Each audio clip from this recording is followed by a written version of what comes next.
got some senior members on the team here. We've made over $100 million for our e-commerce clients. What do you guys think are tests every brand should start out with? Email marketing is about, completely about perfection. So I think a lot of brands. Alrighty, hello, and welcome to the email marketing roundtable. We have some cool people here. We're going to be talking about some email marketing. So I'm Max, I'm founder of Wellcopy. We've made over $100 million for our e-commerce clients, our 7 and 8 figure clients that we work with. And I got some senior members on the team here, and we're going to chat about some email marketing. I'm going to let everybody briefly introduce themselves. We have our director of ops, Michael, and then we have 3 senior account managers as well. So Michael, you can kick it off, and then we'll just go to Sandra, then Valentina, and then Alex. But go ahead, Michael. Cool. Well, like Max said, I'm Michael. I'm the director of ops here at Wellcopy. So primarily overseeing team, project management, make sure things are running smoothly, and just trying to help out wherever I can. But yeah, that's a bit about me. Nice. Okay. Nice. Hey, everyone. I'm Sandra. I'm senior account manager at Wellcopy. We're overlooking clients in day-to-day communications and strategy and what we can do to push their email and SMS success even further, working with different account managers and pretty much the whole copy and design team at Wellcopy. I come from the CPG sector, so consumer packaged goods, for over 9 years. So I was dealing with not just email marketing, but also like digital, a lot of Amazon as well. But then I figured out I don't want to look at how expensive the keyword bids are on Amazon, and I don't want to look at FBA long-term storage fee. I want to be doing something creative. Email was definitely something that I loved. Also social. So dealing with the email marketing strategy for those brands, for the CPG brands, sort of that led me to agency work and freelance work for different clients. That kind of took me to Wellcopy, where I am just exclusively dealing with email and SMS. Heck yeah, we're glad to have you. Awesome. Alex. Hello. Say what's up. Hey everyone. So my name is Alex. I am also one of the senior account managers here at Wellcopy. I come from an interesting background because I was originally graduated as a graphic designer, and then I transitioned into the marketing industry by doing a little bit of everything, but mostly working in tech. So the work that I was doing in tech involved a lot of nurturing flows and fostering relationship with customers and things like that. And that slowly turned into email marketing. It's been about 6 years that I've been working in email marketing right now.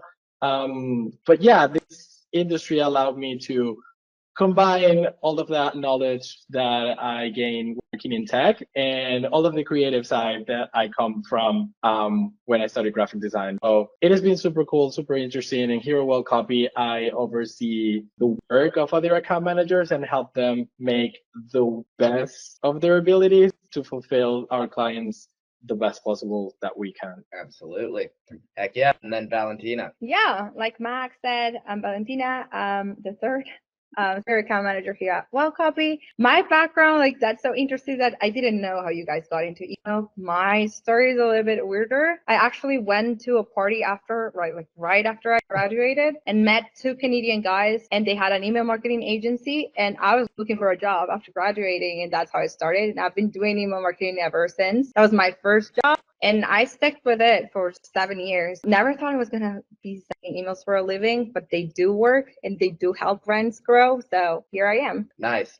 So if you want to get into email marketing, just start going to more parties and you should get into it. Awesome. Good stuff. Well, yeah, it's pretty crazy. You guys all have more experience than me in email marketing. It's pretty wild. And so it's super fun to be able to have you guys and then get all these unique insights from people of all sorts of different backgrounds in email, and being able to come together and create unique strategies and insights for clients. So I kind of want to just dive into some actual stuff now that we've gone through some intros. Again, we are at Wellcopy. We only serve e-commerce brands, 7 to 8 figure e-commerce brands. We work with them on a recurring basis. We've worked with over 100 different brands in the past 12 months and have generated over $100 million in revenue. Let's get into it. Hopefully this will help people get to know us a little bit better, and then also just talk about email marketing. Maybe you agree with some stuff, maybe you don't, just let us know. So first topic I want to talk about is just email marketing in 2025 and how it's changed in 2024, 2023, 2022. Obviously you guys, with all the experience that you guys have, you've been able to see all the changes. So kind of the first question that I want to talk about is what's different in 2025 than it was in 2024? What are some trends, some things that we're seeing that's a little bit different in the past, things that we should keep in mind, things that are important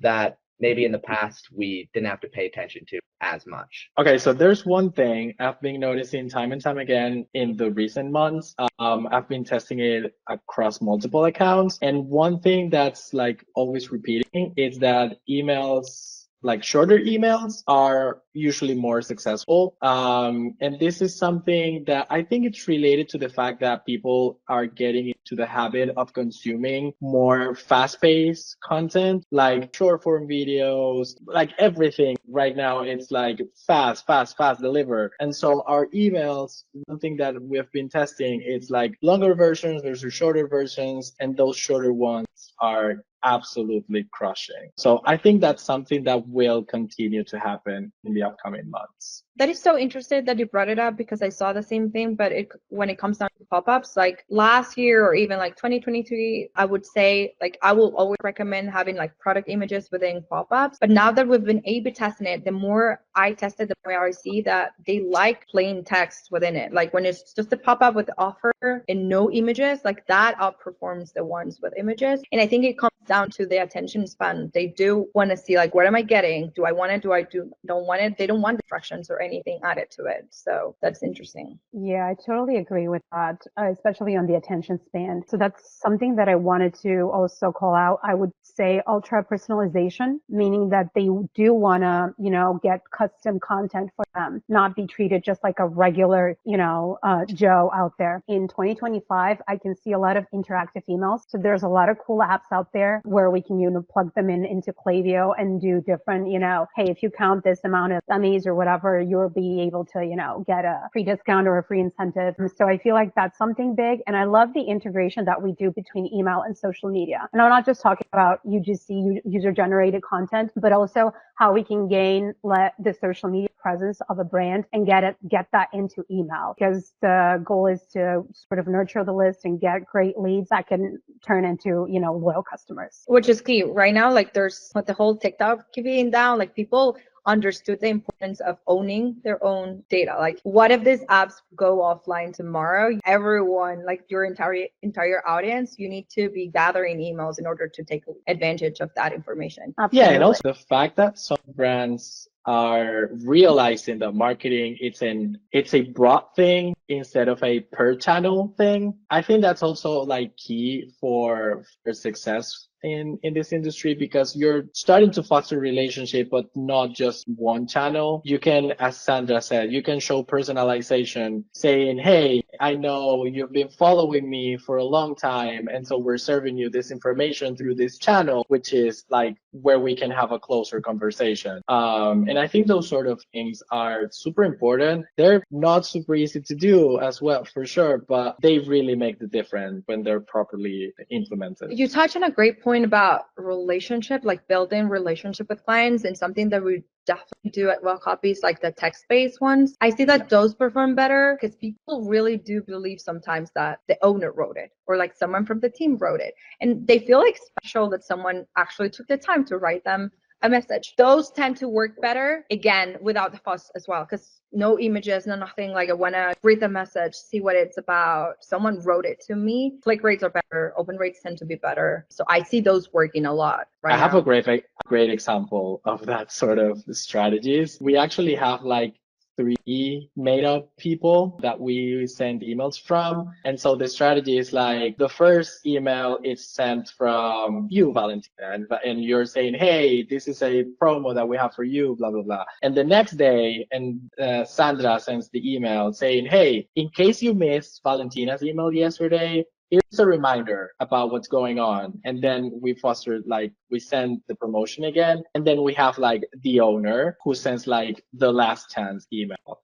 And we've been doing this like a couple times already, and I thought it would be something that would like wash out pretty quickly, but it continues to work. So People we're actually definitely reply. doubling down. Yeah, I love that. I haven't seen that too much of people doing like calling back from the other person's message of just like, hey, if you didn't see Valentina's email yesterday, it's Sandra from customer service here. Wanted to make sure that you were all set there. I love using characters, especially like you can also make them practical too. Like if you have a post-purchase onboarding sort of sequence, say you're a weightlifting supplement brand, you could have like Coach Michael Coach Michael checking in on your gains or whatever, checking in on this, try out this workout, try out this workout. It feels like you have people personally as a part of your journey. So that's one thing where I feel like 2025, the biggest thing that I'm noticing, especially like in the results and like engagement from people, is they love that personalization, just because the 2020 ecom, so many brands come on the scene. There's so many brands that people can choose from. They know of all these brands. There are drop shippers everywhere, but I think people are just tired from buying from faceless brands. People want to buy from people. They don't just want to buy from faceless corporations and support like these terrible whatever. If you can support a local business, you can support people in a company that you actually care about, then you're going to like them a lot more.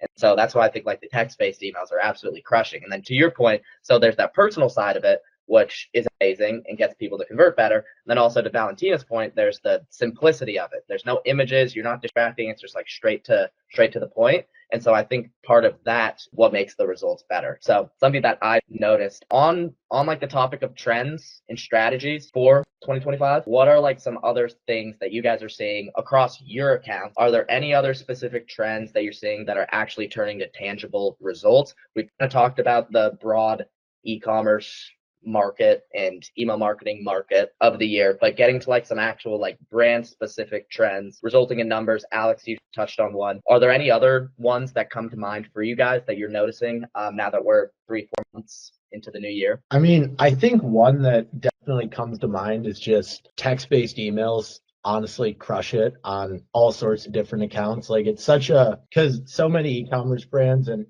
us included, send a lot of really pretty graphic based emails. In the beginning, that was the disruptor, right? Like not everyone was doing that. But now that so many people in e-commerce are using it, it kind of gets muddled in with the rest, like, oh, another promotion.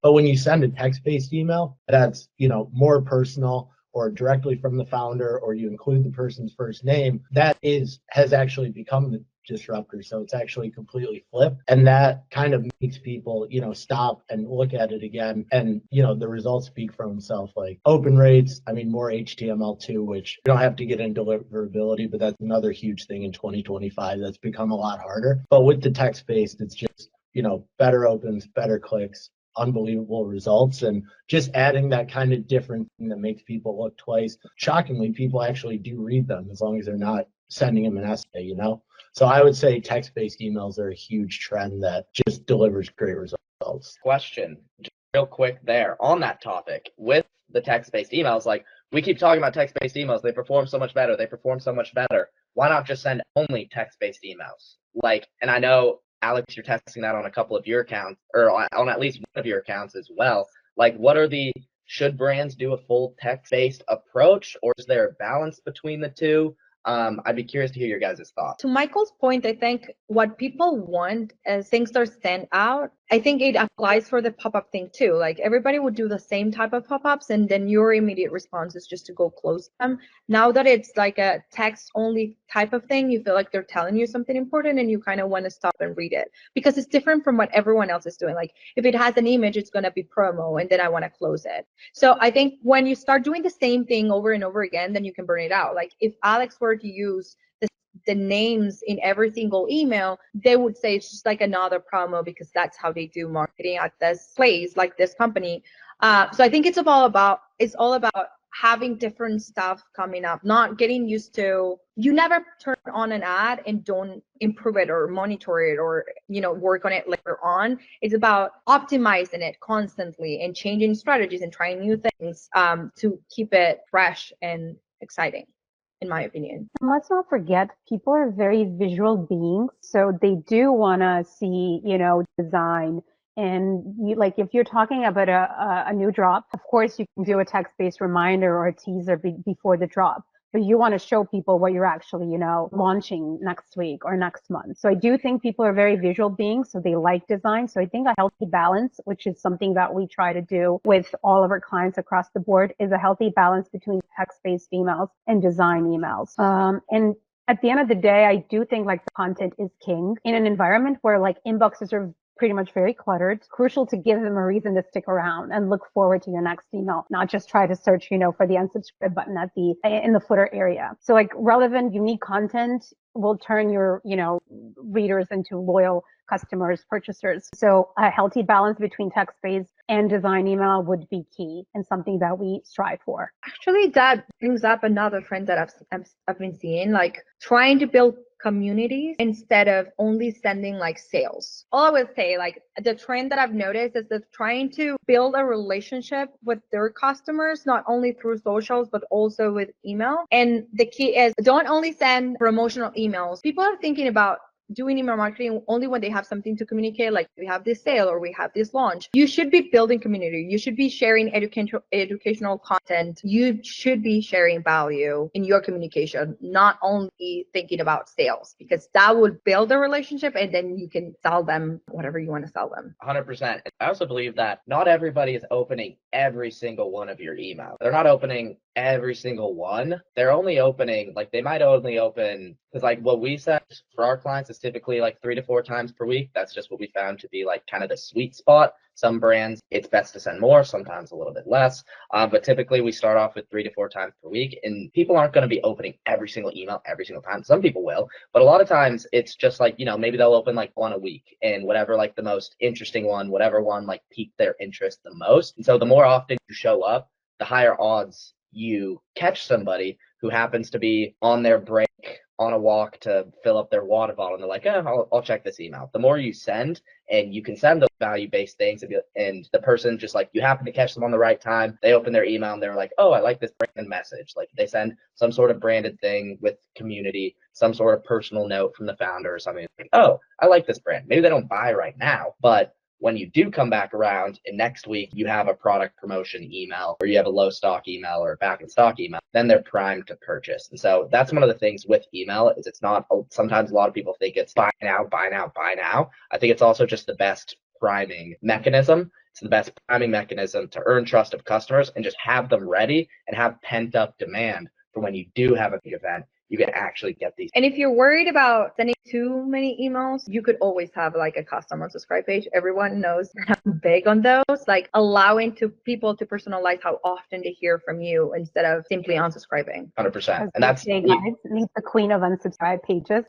Definitely. Yeah, thanks to Valentina, we have that standardized across every brand we work with. It's custom unsubscribe pages. Somebody wants to unsubscribe, rather than just letting them go, just be like, adios, we worked so hard to acquire these people. Let's give them options where it's like, do you only want to receive emails on sale events? Because some people do. Or do you only want to receive emails X amount of times, new product releases and things like that? We've noticed, do you have any like numbers off the top of your head, Valentina, on like how many people actually end up staying subscribed who would have otherwise unsubscribed? It depends on volume, of course, but I've seen brands where we can save up to 2,000 people that are choosing, say, only for sales or once a month, like if they're too sensitive, because there will be people that enjoy it. But most of the time, I agree with you. Like we need to be there in order to be important. Like there's so much competition right now that we want them to think of you. And the only way to do that is by staying in touch. So more emails, definitely, but give them options just so they don't get annoyed and unsubscribe. 100%. But yeah, I agree. I think at the end of the day, it just the volume, just making sure you're sending 4 times per week and you're sending good content and you're also mixing in text-based, you're mixing in variability in a lot of your emails, and then combining that with a custom unsubscribe page to try to recover a lot of these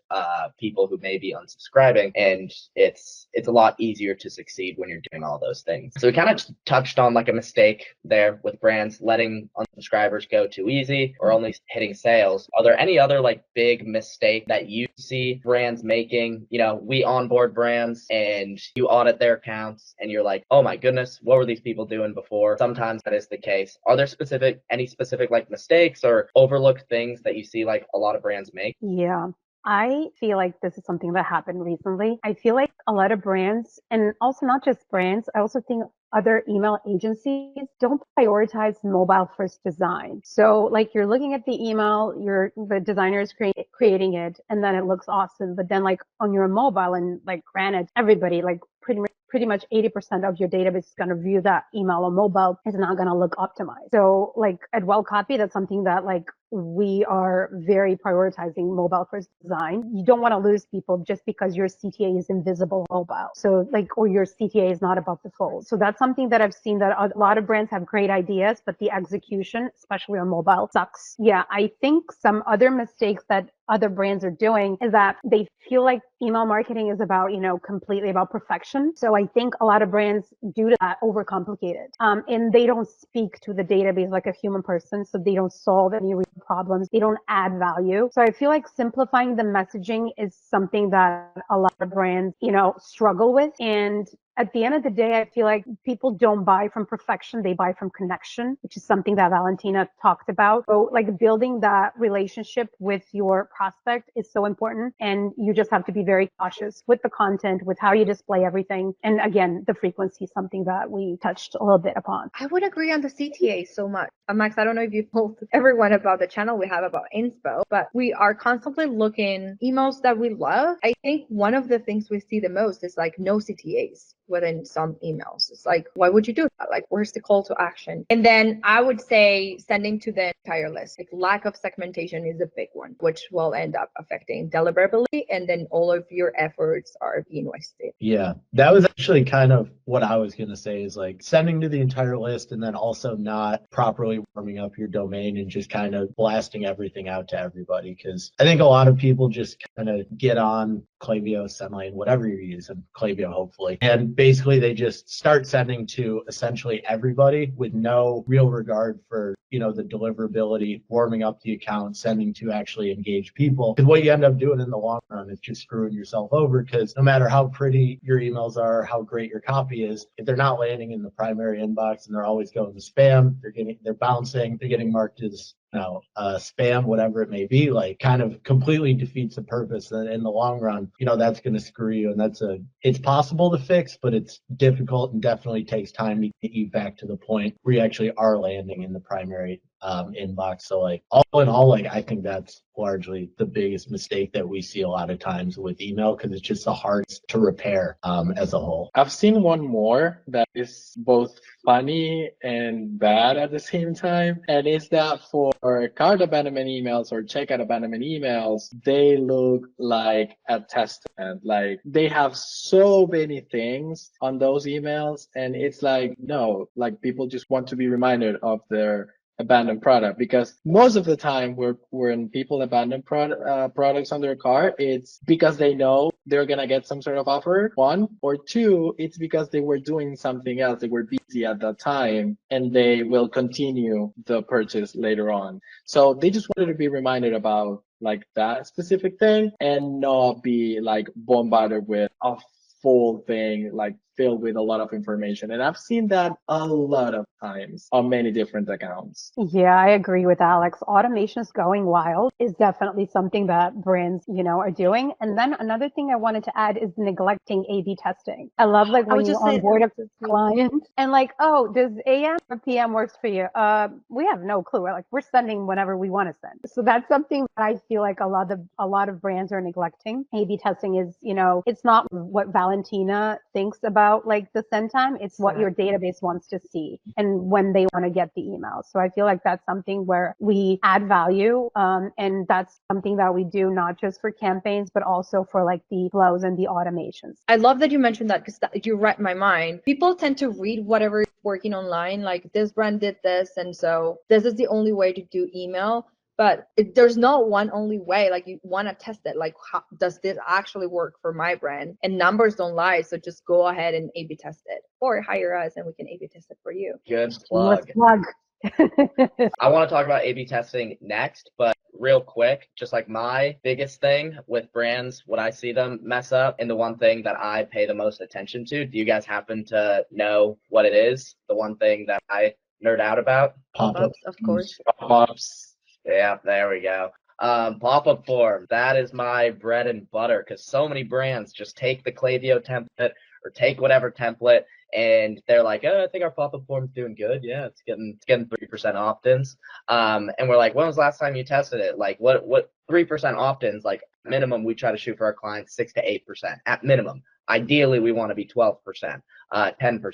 And let's just take that, because most brands I audit, they have a 3% converting pop-up form. When if they, literally a form that can take 5 to 10 minutes to set up can take you from 3% to, even on the low end, let's just say 6%. We hit the absolute bare minimum that we want to hit. 3% to 6%, that is a double in your list growth. Imagine over 1 year, 2 years, if you had a double in your list growth just by spending a little bit of time testing your pop-up. And so pop-ups are my biggest thing, because also then that can help your email revenue in the long run, just having more people on the list. And it's just a couple quick things. And also I love it being able to have an instant win for clients. If we can come in and get you a pop-up form right off the bat, we don't need too many branding assets. We don't need anything crazy. We're just going to give you like one of our like winning sort of like templates. Start with that. We'll test from there. Then it's instant results that clients can have. And obviously as the founder and someone who's wants to deliver quick wins, because I know working with an agency can be really scary at first and you don't know like if these people are legit. And so if we can come in and get a quick win, then that helps alleviate some of the concern.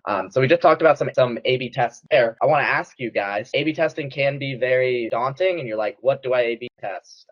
What's important? It can be very overwhelming, and it's like you don't want to over test because then it'll be just difficult to track and whatnot. You only want to start with the highest leverage things first. What are the things that are going to be the easiest to do but have the biggest impact on results? What do you guys think are those tests that you think that every brand should start out with? Kind of just like hit on those. I'd be curious to hear. Sometimes the things that it's either AM or PM or, depending on the brand's niche. Again, graphic versus text-based emails is something that can be tested, and 90% of the text-based can win. And then for flows, for automations, I would say, delays flows. If like specifically for the abandonment flows, the delays are like something that will make a huge difference when it comes to actual testing. And something that I've noticed is something I spoke today with a client. I've noticed like the template, meaning that a short format versus a long format, and for like that client specifically, the shorter format worked very well because I feel like we don't overwhelm people with a lot of CTAs. It's straight to the point, so they know what they like. If they like what they saw, they're going to go to the website. They have a clear CTA, as opposed to a longer format campaign where there's a more CTAs and they get easily overwhelmed. So I feel like those are the things, like timing, delays, text versus graphic, and then template, like long and short. And also it's going to depend on what metric you want to improve. Is it click rate? Is it, revenue per recipient? So depending on which metric you want to fix, there's a bunch of tests that we, at Wellcopy run for the client. I agree. And I also think the like short form, long form, and that sort of stuff, it's also going to depend on the brand. Like usually fashion, they want shorter form and just see pictures. They want less text. Just like show me some models that look like me wearing these outfits so I can see what it's like. Whereas like something like a supplement or a health thing, you're going to want to do a little bit more due diligence. You're going to want to know a little bit more about the product because I'm ingesting this into my body. Something like that, sometimes longer form can perform better. But literally exactly what you listed out, my main high leverage tests right off the bat. Send time. You don't have to test new content. That doesn't take a lot of time to set up in Klaviyo. You just click a button. Time delays and flows, again, doesn't take any time. You can just set a little A/B test up. And then go in text-based for short form, or text-based versus graphic-based, and then long form for short form, and then of course pop-up forms as well. Of course. And on that, if you guys have any more, you can let us know. But also, are there any specific A/B tests that you remember in the past where you were like, "Whoa, that was interesting"? Like results were different from what you expected, or it was just like some weird A/B test. Do any come to mind for you guys? The pop-up one that you set up for, what brand? That one for me was mind blowing. I never thought that variation was gonna win. It basically had like 4 variations, one with a 10% discount, one with a mystery discount, one with 10% without a picture, like a product photo, and then the mystery without the product photo, and the mystery without a photo won by a lot. So definitely recommend this for every account. Mystery discount. Who would have thunk? You don't need to change any emails. Just say on your pop-up form, sign up for mystery discount, even though for everybody it's going to be 10% off, but it just works. Any other tests come to your guys' mind, memorable tests? Yeah, I feel like because for design emails, the hero is the first thing they're going to see. So it was a lot of testing. it depends on the client, of course. If we're going to do lifestyle versus product hero, so that also helps the brand know more, it's helpful intel for them to know if the product imagery won, then we need fresh images, we need more photo shoots. So lifestyle versus product. And then we also, static heroes versus GIFs is something that we also test, because basically those tests help out figuring out like click rates and what is the best thing that the database wants to see. So those are like the hero ones that we usually do for some of our clients. And CTAs as well, like size of CTAs is something that can be tested. I'm big on size of CTA. I've never had a test where a smaller CTA won. Maybe I haven't tested a CTA that goes the length of the email, takes up so much space, but I assume that could potentially perform better as well. But yeah, absolutely. Those are some great ones. I want to switch a little bit, talk just about the great email, like what makes a great email, what makes an email actually convert. It's one thing for us to say all these things and talk about, do all these emails, but what actually makes a great email? Now, there are a couple different things that you could say based on what you think is most important, least important, yada, yada, yada. You have kind of like the idea behind the email and the strategy of it. You have the copy, you have the design, you have like the offer, you have the call to action, the design placement. I'd love to hear kind of what you think really makes a great email. You can take this any direction you want of what makes a great email, or what do you think is most important in an email to make it great, whether it's idea, copy, design, offer, CTA, all that sort of stuff. Just talking about an individual email, what do we think like really matters here? I think the goal behind it, like if people can know what the email is about and what they should be doing about it, then that's a great email. Like an abandoned cart, just to Alex's and Sandra's point, if there's so much in it that you don't really understand what they're telling you, you don't even understand what the point of the email is. But if you have like the abandoned product, a really catchy headline, clear CTA in the hero section, like there's no way that email is gonna go wrong. Just like the goal, like every email to have a purpose, is that clear on the person that is opening it? If that's there, then I think it's a winner email. Yeah, it adds value. So like when I add value with that email, even like with the sale ones, yeah, it's still adding value. And then something that I think is very important for the success of the email is the segment. So who are we sending it to?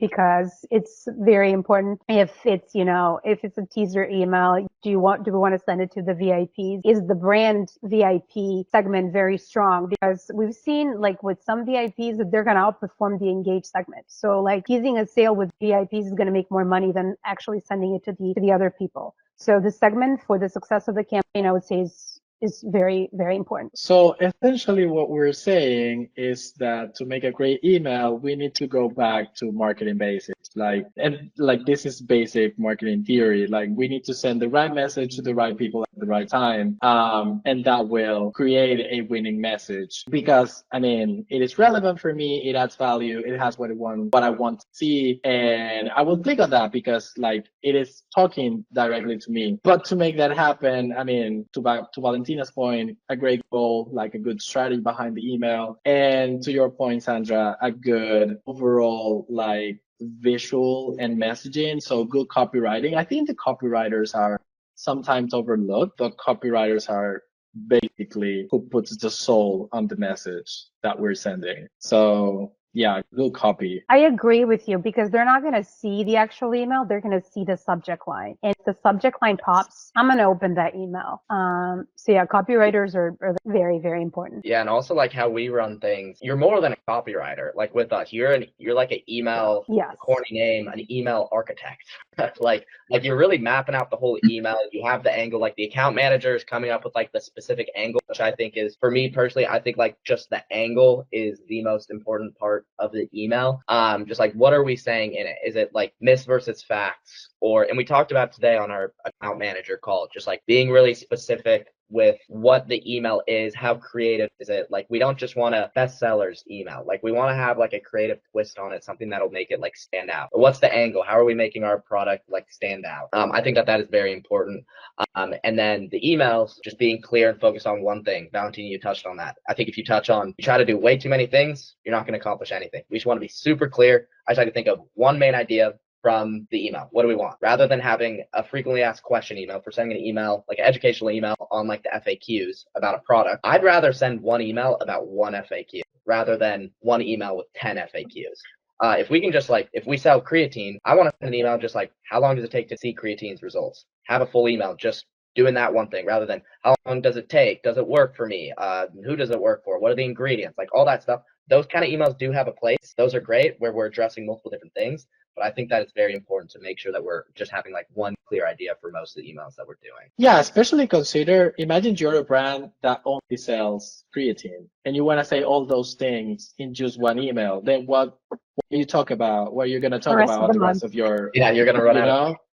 Like you're going to run out of ideas like pretty quickly. So breaking those things down into multiple messages will also help the strategy long term. Yeah. Something that I love to think about is about what do they get?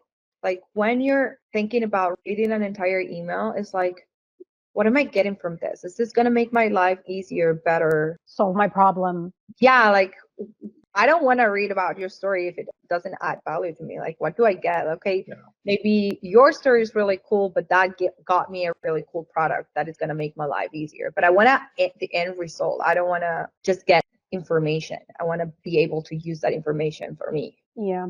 And I want to get back a little bit to Max's point, when the account manager, just like how the process works, it's all about the synergy. So it's not like the account managers live on a separate island and the copywriters live on another one. So like you would send a mailed example, a mail chart example, email love example to your copywriters when you're thinking of a campaign, and how it, like what I've seen and what I love to see is that then the copywriter adds his or her magic to it. So they're going to include examples of what they think the hero section can look like, or like the infographics, or us versus them, or like tips and tricks, like zigzag the product section. So by the time the designer gets it, it's very easy for the designer to know like what's going to be like the full actual design of the campaign. So I feel like the synergy that exists between the account manager, the copywriter, and the designer at Wellcopy is very important, and that's why we make so cool. Like the emails are super cool. Agreed. I love that. And kind of like switching, I wanted to just ask like a couple quick things on the agency side, just because I'm curious, since you guys have you've worked with all sorts of different brands, you've worked at like other agencies and whatnot. We don't need to talk like specifically to Wellcopy. We don't need to toot our own horns because we're not perfect as well. But I'd be curious, like, since you've worked with so many different brands, you've talked to them and they've worked with different like email agencies and different agencies. What do you think makes a successful client relationship? What do you think makes a great email marketing agency? What do you think are like those main things that help create long-term relationships with people? Is it like the results? Is it being on top of like certain projects? Is it working head? Is it like the type of communication? Like what really separates a great agency, specifically email marketing, from another, like in your experience? I've been in a lot of agencies and I've always walked away from the ones that don't care about results, because this is where I spend most of my time while I'm away. And I want to make sure that all of the energy that I'm putting into brands is actually helping them grow. And this is something that you do very well, that it's not just like the team is running and I don't care. Like after I sign them, I don't care if we're getting them what we promised. Like we want to fulfill that promise. We care about the work that we're putting together. Like we care about the results. And if it's not working, we're going to pivot. We're going to make the changes. We're going to run the test. We're going to optimize that to make it work. And the transparency, I think like that's a big one. If something is not working, we want to come and say, hey, we noticed it's not working. So we're going to spend extra time getting it to work. For me, that's key. Like if the agency is not caring about how well you're doing, there's no partnership in there. And I guess the second one is what Sandra touched on, thinking that we are a strategic partner. Like agencies that only concentrate on email or SMS, like this is what we're doing and we don't care what they're doing elsewhere, that's not gonna work. Like we should be supporting you with ways on how to get subscribers, so Instagram followers into email subscribers, and then turn them into first-time customers. Just like a holistic view, like how do we make sure that all of the touching points are being connected and that it doesn't feel like there's a person working on the website, there's a different person working on Instagram, and a different one in email? Like it's a whole brand, and the strategic is very cohesive. And the only way to do that is by seeing ourselves as a partner that wants the brand to grow, not only in email, but as a whole. I totally agree with Valentina. I feel like it's not just about the transaction, yeah, they pay a monthly fee, but it's not just about, like, we're not a transactional agency at the end of the day. Like, I've sat on calls with social media managers figuring out stuff, how to get content and how to align our copywriters with their copywriters. And that's like the extra mile that we're ready, we're pretty much going to do for the client. And I think the client values those things because, as Valentina mentioned, we're not just email and SMS. We're a marketing partner. We're like retention for them. So we help them out on all fronts because the better they do on other fronts, the better we're going to do in email. So it's not just about email or social media. It just everything has to work for it's a full circle moment. Yeah, and the fact that we are humans working with another humans. So the transparency that Valentina was talking about, like if we know something is not working, we're going to come forward and say, hey, this is not working. And I've been into other teams where that is not a possibility. Like if something is not working, we're either going to overlook it or we're going to try to figure it out before the client figures it out on their own and come after us. I've seen that time and time again. And I feel like, it's good to try to come up with a solution before the client flags something out to us. But if we see it first, it is good to say, hey, this is something we're working on and we know this is not working and we are trying to improve it. I feel like those are the kinds of things that makes us someone that can be trusted, because we're all humans at the end of the day, and we're trying to build these relationships in a way that it's not just about getting a payment at the end of the month. It's about actually caring for what we're doing, because it can be easy to just create campaigns, create flows, set it and forget it. And if you want to do that, then don't hire us. And I think that translates into having a group of experts in every area. Like I've had clients ask for emails within 24 hours, but I always tell them, like, we have over 5 people involved in the process. We have like the AM who's writing the briefs, and that's what they do best, like thinking about the strategy, thinking about the execution, coordinating the team. Then we have the copywriter, and that's what they do best. Then we have the designer, then we have the Klaviyo tech that uploads it, and then we have like a quality person that will check all the links and everything's good to go. We have that many people involved, not because one person can do it, but because we want the best of the best doing what they do best. And I think that's a big difference. There are agencies where the AM is supposed to do everything, write it, design it, upload it, send it, and trust me, mistakes are going to happen, and you're not going to get the best content because it's really hard to. That's another thing we do. Like we try to educate ourselves and stay on top of trends and learn more about what we're working on. And it's impossible to be the best copywriter, designer, Klaviyo tech, and account manager all in once and learn about everything that's going on and do everything perfect. So we have one person for each area, and I think that works great. I learned that the hard way, to be honest. Because I come from, as I mentioned, being a graphic designer, but like nowadays, although I may be someone that can potentially design an email, that's not what I like to do. That's not like my main strength. So I rather have a designer all the time because that's what they do best. Good luck editing a GIF. Yeah. Right? Michael, what do you think? I'd be curious to hear your thoughts, Mr.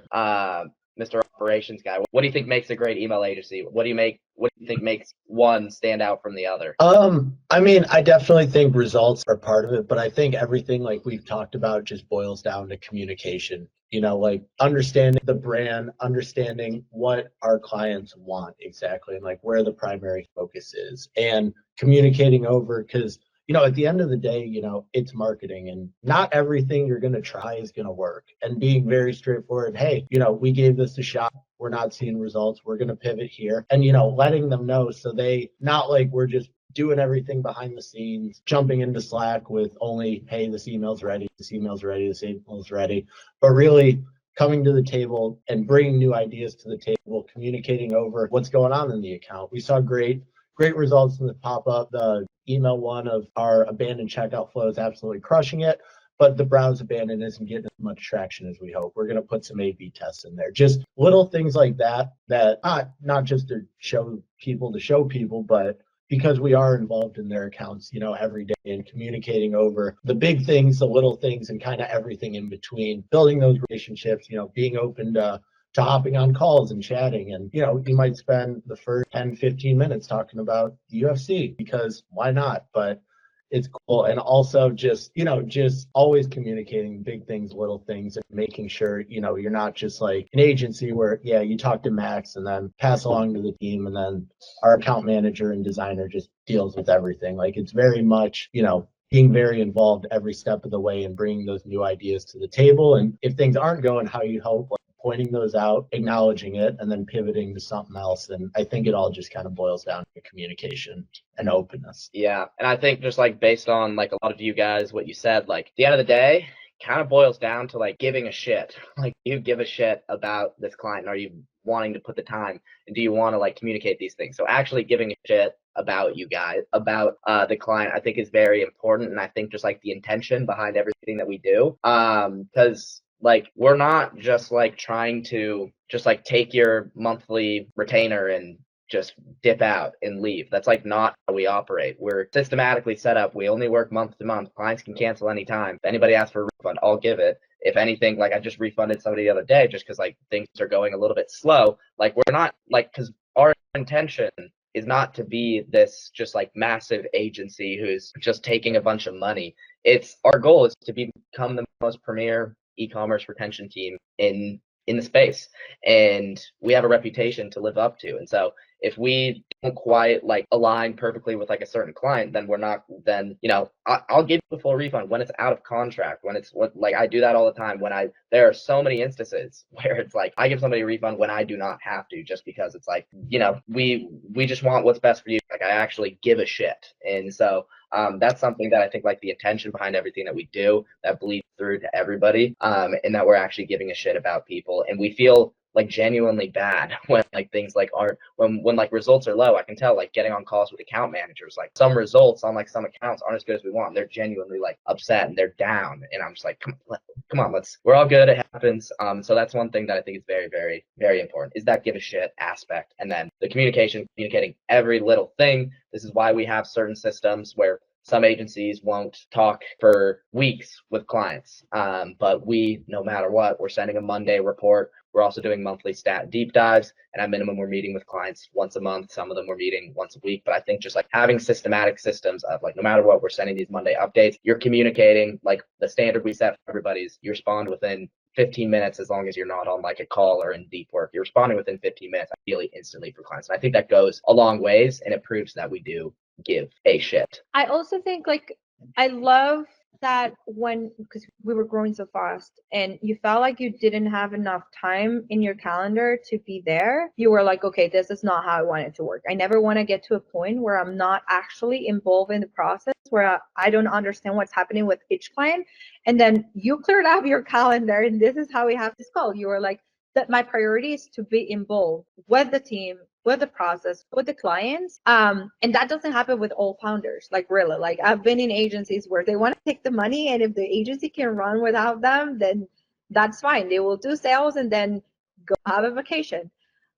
So I think the values that we have, the fact that those are being reinforced, the fact that you're not only teaching with words, because that's easy to do, but with example, that is what is gonna make the agency work and get people that are aligned with that vision join the company as well. Appreciate that. I have a funny That really anecdote. brings me. Yeah, go ahead, Sandra. No, it was just something like Max mentioned, like going on calls with account managers, and like they're under the weather just because, like, I don't know, the campaign didn't perform like they want. So that happened to me with the client, meaning that I was like, this should have killed it. It's a seasonal client, so it's, it's not going to make money year round. And then like I went on the call with the client. I'm like, these are all the new ideas that I want for this month because this didn't perform to my expectations. And they're like, this blew our expectations because last year, this month, we didn't do anything. Like we didn't have this. Like, this is fine. You're doing fine. And I'm like, I know we can do better than this. We're going to get there. So it's not Max sometimes it tells you it's okay. Sometimes it's the client because they know like we're doing everything that we can because we care at the end of the day. Yeah, my question, and this is probably like a question for you, Max, but because you're talking about this like giving a shit aspect of the service delivery, but I feel like sometimes being a founder and trying to lead a team, especially with so many people right now, it's easy. I mean, I don't want to say it's easy for you to like give a shit about everything, but how do you see or how do you feel like it's the best way for it to translate into everyone in the team for things like Sandra feeling bad about a campaign underperforming, like because like when you are delivering the service, that's one thing, but when you have to like transfer that sort of value into a people of like 60 into a group of people of like 60 people, that's like a completely different thing. Yeah. And not super usual to see. Yeah, 100%. Well, Sandra's awesome, so that's one thing. And that boils down to my answer, which is just it's the people. Some people just have it in them where they actually care about those things. And me sending a Slack message, be like, care about your clients today. Nobody's going to respond to that. At the end of the day, people are who they are. You can kind of guide people. You can kind of like give them motivation and whatnot here and there. But at the end of the day, people are who they are. And so it's all about the hiring and attracting these sort of people. And so I take no credit for that. It's not me. At the end of the day, you do need if you give a shit you give a shit about people, then they're going to give a shit about what you give them. And so just with my actions, I'm just very caring about people. I try to really just show people that I give a shit about them, because I do. And then as a result, they're going to give a shit about their work. They're going to put their heart and soul into their work. So I think that's very important. And then also just like making sure that you attract the right people and be somebody that people want to work with. Just be a fun person. That's why why Michael here is director of ops. Like he's the reason that people like enjoy working with us. And it's just all about having the right people in place that people will enjoy working for, prove that you give a shit about them, care about them, and then they're going to care about the results and the responsibilities you give them as well. So it's at the end of the day, it's just people. This simultaneous nodding when you mentioned Michael, everybody, me, Alex, Valentina. We love Michael.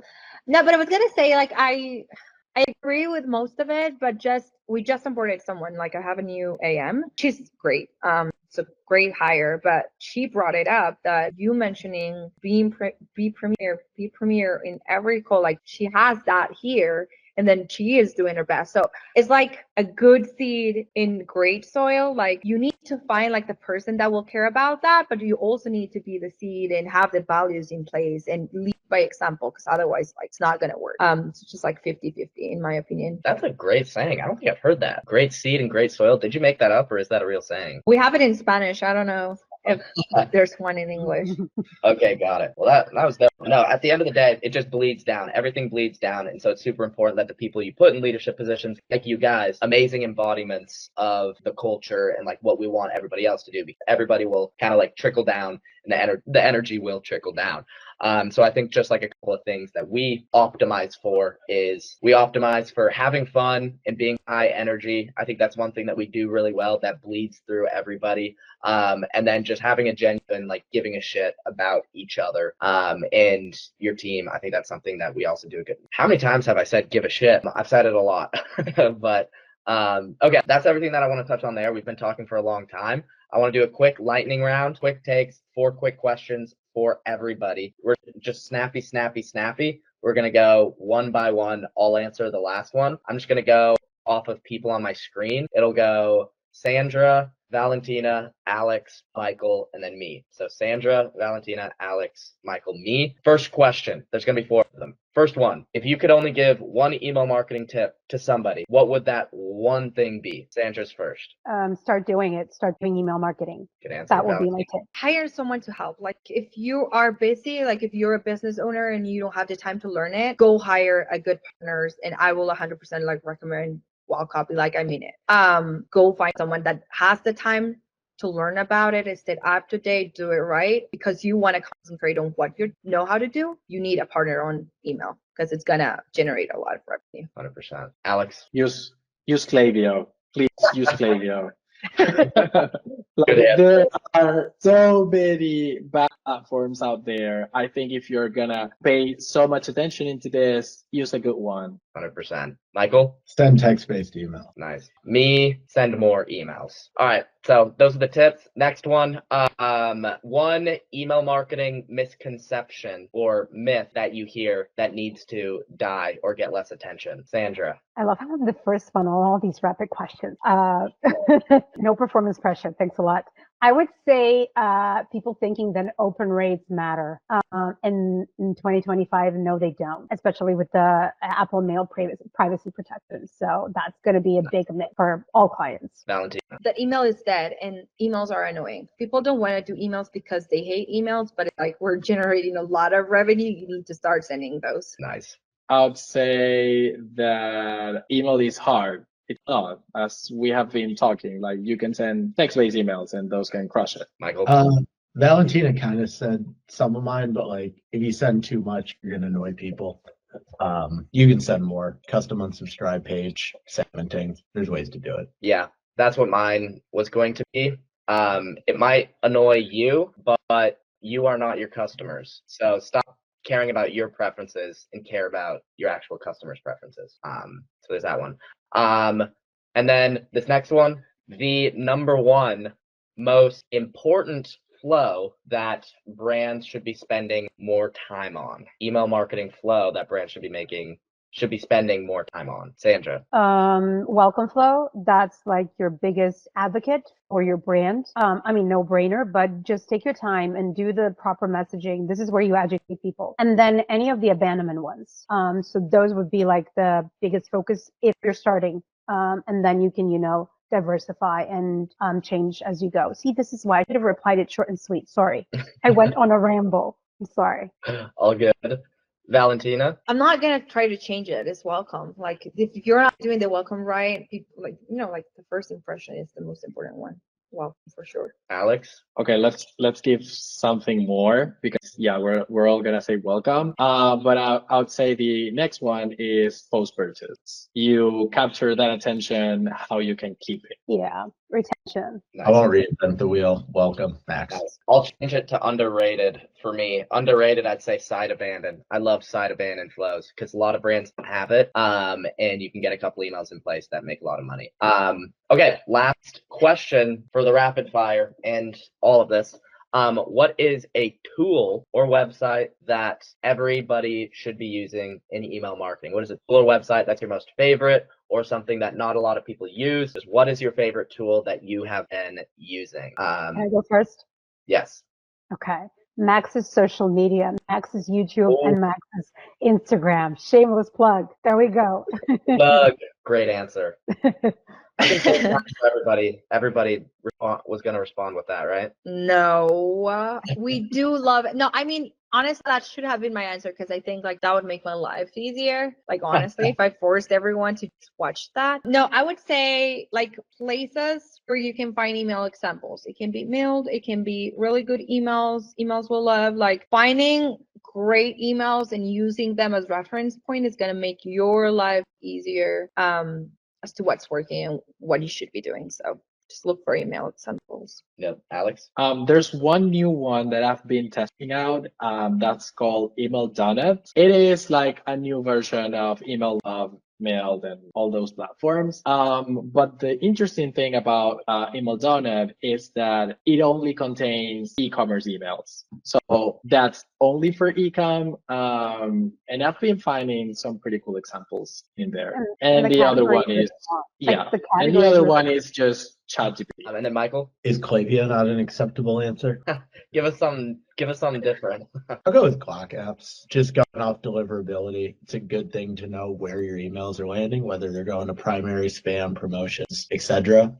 Yeah, short and sweet. Clock Apps. Nice. For me, I'd say Mild.com. It's my favorite. Can sign up to all my brand's newsletters to look at the emails. I've only learned email just from looking at examples, copying emails, be like, ooh, I like that. I like that. I like that. Let me test it out. Oh, that worked. Let me teach other people about it. That's literally it. And that's why every single day, every single person on our team sends an email inspiration from Mild or really good emails, because you learn so much from it. And it's just, you can tell a beginner email marketer, beginner person, based on like an email that they give you. Like, you can, just because you know what's a good email, eventually you just develop that sixth sense where you can be like, that's a good email, that's going to work, or that's not going to work.